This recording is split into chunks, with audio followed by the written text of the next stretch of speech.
Est-ce que le char est mort? C'est la question qu'on se pose aujourd'hui, et pour ça on se retrouve avec Yann Boivin. Merci Yann d'être venu. Merci Romain. Qui est Yann? C'est donc un spécialiste des blindés en France, qui est le créateur et rédacteur de Blablachar, un blog qui parle principalement de blindés, et surtout d'actualité à propos des blindés. Donc voilà, je vous invite déjà au premier lieu à aller voir avec plaisir ce contenu, que je suis très près aussi sur LinkedIn surtout. Merci Romain. Je suis ton premier fan, je mets toujours le petit like, c'est important. Merci, j'ai vu. Bon alors du coup, est-ce que tu penses, toi, que le char est mort? Alors d'abord Romain, merci de m'accueillir. Je vais répondre très simplement, non, le char n'est pas mort. Il est mort à l'issue de tous les conflits, et tel le phénix, il a rené de ses cendres après chaque conflit, parce que le char est un engin qui s'adapte et qui évolue en fonction des menaces qu'il rencontre, comme on l'a vu au cours de l'histoire des blindés, avec l'illustration de la perpétuelle lutte de la lance et de la cuirasse, qui ne se limite pas au seul domaine terrestre, mais c'est également le domaine aérien, le domaine maritime, Bien sûr. où la torpille n'a pas tué le bateau, les aviateurs se sont adaptés aux réacteurs par rapport aux moteurs à piston, donc on est en permanence dans une évolution des systèmes d'armes, qu'ils soient terrestres, maritimes ou aériens. Donc non, le char n'est pas mort. Pourquoi j'ai fait ça et j'ai proposé qu'on en parle avec toi? C'est en fait, on a fait une vidéo avec le colonel Legériel Deschâtelet, que tu connais très bien. Oui. Et en fait, on a eu une base commentaire assez variée et controversée sur le propos du char Leclerc, surtout en disant, bon, le contexte était assez particulier parce qu'on parlait du char à chenilles et char à pneus. J'ouvre une parenthèse. Les premières informations sur le don de dissercé à l'Ukraine ont été de dire qu'on donnait des chars légers à l'Ukraine. D'accord. Or, ce n'est pas du tout le cas. Le dissercé est un engin de reconnaissance qui était destiné à l'origine à agir en avant ou sur les flancs d'un dispositif pour trouver le dispositif ennemi ou protéger les flancs d'un dispositif. Ce n'est pas un char. Je ferme la parenthèse. Mais en ce qui concerne le char lui-même, c'est vrai que l'irruption du drone sur le champ de bataille a considérablement changé la donne. Il y a un rapport coût-efficacité qui plaît à beaucoup de gens, qui nous disent régulièrement, oui, alors avec un drone à 50 €, je détruis un char qui vaut plusieurs millions d'euros. D'accord. Il faut remettre les choses dans leur contexte. Tout d'abord, les engins qui détruisent des chars à plusieurs millions d'euros ne valent pas 50 €, même s'ils sont bon marché. Ils transportent des munitions qui sont capables d'atteindre le char. Ce n'est pas une simple grenade ou quelque chose comme ça. Ça nécessite parfois plusieurs drones pour détruire l'engin, non pas simplement l'immobiliser, mais le détruire.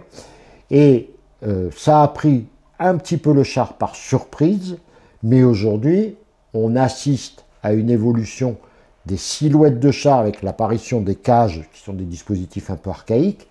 On commence à voir des dispositifs de brouillage de drones, et demain, il est certain que les systèmes de protection active qui travaillent aujourd'hui sur le plan horizontal travailleront dans le tridimensionnel pour contrer la menace drone. Donc non, le char n'est pas mort. Oui, le drone est une nouvelle menace.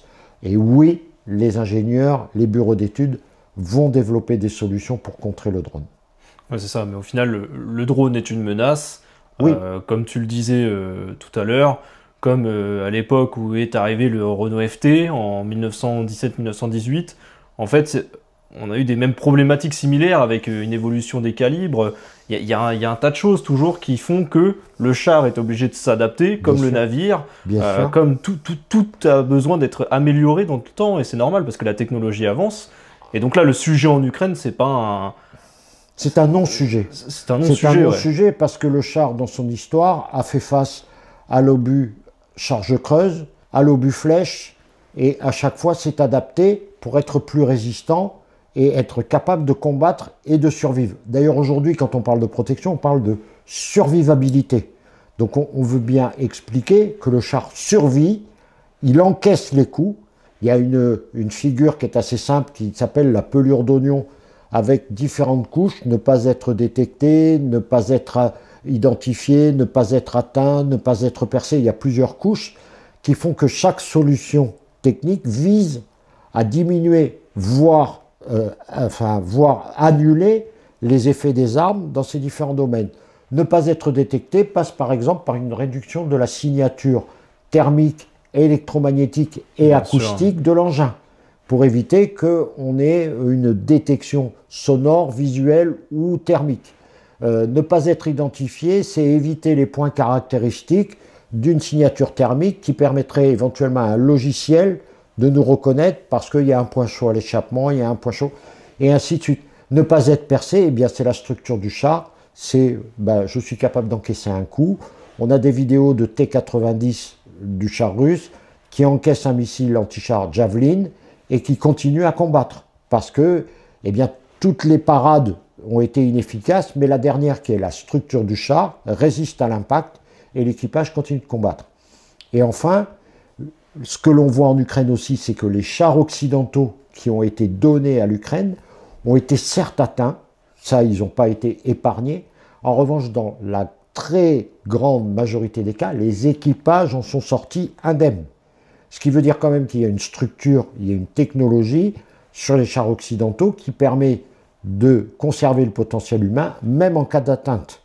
On a des exemples de chars atteints avec des équipages indemnes. Je ne dis pas qu'ils ressortent dans une forme olympique, mais ils sont indemnes. Et ça, c'est très important. Ouais, il y a une réelle évolution, parce que exactement. T'en parlais des obus flèches, du coup, qui sont un petit peu l'évolution des 30, 40 dernières années sur les blindés actuels. Et d'ailleurs, j'ai vu, je vous invite à aller voir sur YouTube un créateur, je mets le lien en description. Donc ce créateur, en fait, utilise un simulateur 3D avec des blindés différents. Et là, je crois que c'était un char soviétique des années 80-90 face à un Tigre 2. Le Tigre 2, c'est l'emblématique de la Seconde Guerre mondiale. L'épaisseur de blindage est énorme. Et pourtant, avec la flèche, la pénétration, c'est comme dans du beurre.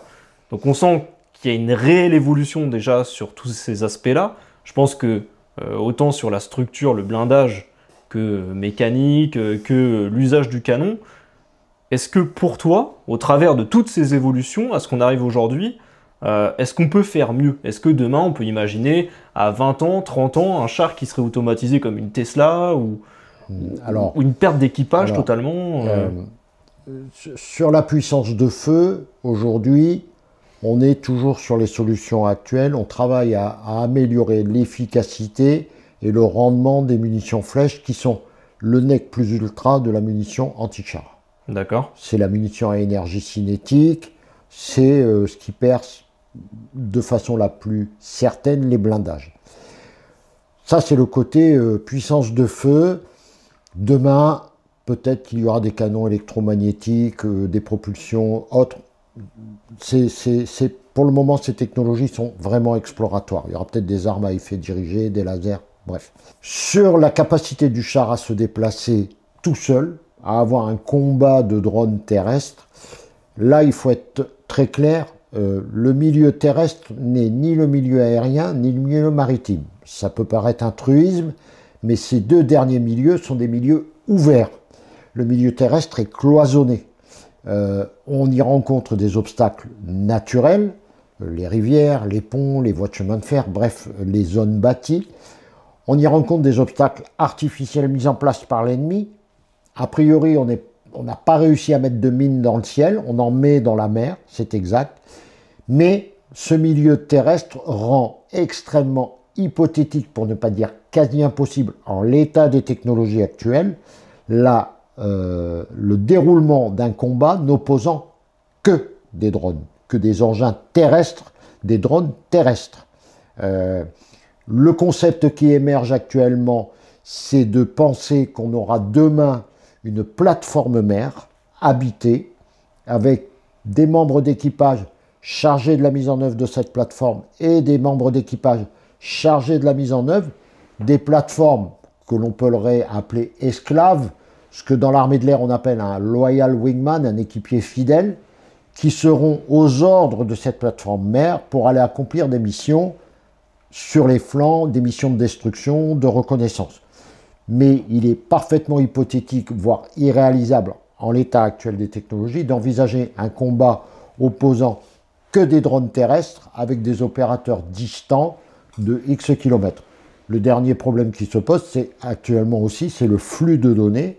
qui serait généré par les communications entre cette plateforme mère et ses équipiers, d'accord, mais également entre la plateforme mère 1 et la plateforme mère 2, regroupées au sein d'une entité tactique dans le combat qui serait mené. Donc aujourd'hui, dans les 20 ans qui viennent, il n'y aura pas de combat de drone contre drone exclusivement.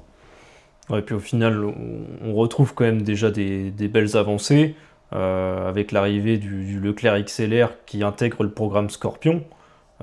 D'ailleurs, pour ceux qui ne connaissent pas, est-ce que tu peux nous préciser un peu le système Scorpion?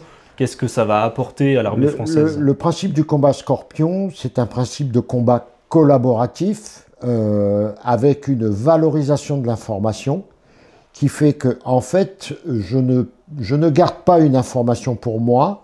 Le système ou moi-même la transmet de façon automatique ou manuelle à l'ensemble des acteurs de l'opération concernée. C'est l'aspect combat collaboratif et je suis capable de transférer des objectifs à un ou l'autre de mes équipiers équivalents, subordonnés, supérieurs. Et en plus, j'ai une vision actualisée du champ de bataille puisque je connais les positions des unités amies. Et donc, je sais que en face de moi, si j'ai un objectif, on en revient à ne pas être détecté, ne pas être identifié, j'ai un objectif qui se dévoile, je vois sur ma carte qu'il n'est pas dans les bleus, il y a de fortes chances pour qu'il soit un ennemi. Et donc, à partir de là, je vais opérer un traitement de la cible. Mais cette facilité à collaborer peut être aussi être celle d'un drone aérien qui va transmettre des coordonnées d'objectifs à une pièce d'artillerie, à un char, à de l'infanterie, de façon à ce que le moyen le plus adapté, le plus prompt à réagir, puisse s'emparer de cette menace et la détruire. C'est le principe du combat Scorpion. Il réside sur un échange de données pour avoir une situation en temps réel pour chacun des acteurs du champ de bataille, avec évidemment un respect des niveaux hiérarchiques pour ne pas encombrer les tuyaux de communication. Et donc le programme Scorpion intègre énormément de machines, oui. Pas forcément que terrestres, hein, c'est pareil, important de le dire, mais...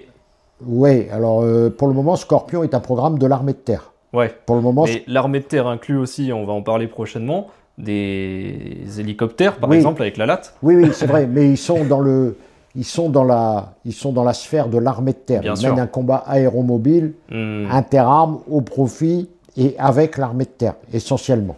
Voilà. Mais donc, à partir de ça, donc le char Leclerc l'intègre. On peut dire que le char a encore sa place puisqu'il est intégré. Et même peut-être, moi j'ai envie de dire, de retour d'expérience des gens que je peux rencontrer au fil du temps, de militaires ou de gens comme toi qui, on peut le dire, a fait partie de la cavalerie pendant assez longtemps, est presque un indispensable. Le char est un indispensable. C'est pas presque un indispensable, c'est indispensable. Le char est aujourd'hui le seul moyen terrestre dans un combat interarmes, parce que le combat aujourd'hui est interarmes. On ne peut pas agir seul, pour soi et par soi. Mais le char est l'outil indispensable et il est le seul aujourd'hui qui combine la manœuvre pour porter le feu contre l'ennemi, le détruire, s'emparer d'un point, en offrant une protection adéquate à l'équipage. Aujourd'hui, il n'y a pas d'autre système d'armes terrestre qui est capable de faire ça.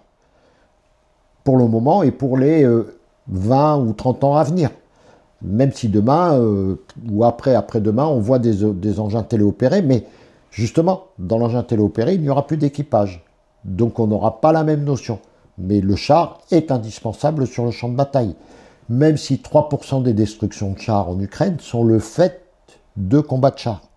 Mais il reste un engin indispensable qui a la capacité de tirer en tir direct, mais aussi en tir indirect, pour allonger la portée ou traiter des objectifs un peu plus loin, sans se substituer à l'artillerie. Il faut bien se garder, mais le char a cette capacité, cette versatilité à s'adapter à la situation. Il peut tirer à l'arrêt, comme il peut tirer en roulant. C'est incroyable. C'est l'engin, on l'a conçu dans les années 1910-1914, il a été mis en service pour la première fois en avril 1917 en France, et depuis il évolue au rythme des évolutions, même si Il y a des fois des écoles doctrinales qui en font, qui privilégient son usage dans un domaine plutôt que dans un autre. Mais le char a toujours évolué pour s'adapter à la menace et au champ de bataille. Donc, pour toi, le char n'est pas mort? Ah non, le char est loin d'être mort. Et s'il fallait une preuve qui ne soit pas que militaire, on n'a qu'à se plonger dans les allées du dernier salon Eurosatori, où il y avait pléthore de véhicules, de prototypes, tous n'étaient pas présentés, qui préfigurent les évolutions à venir. J'ai la faiblesse de croire que les industriels de quelque pays qu'ils soient engageraient des investissements aussi lourds que ceux nécessaires au développement d'un char pour un engin qui est mort. Je pense que ces gens-là sont quand même un peu sensés. Donc non, le char n'est pas mort et n'est pas prêt de mourir.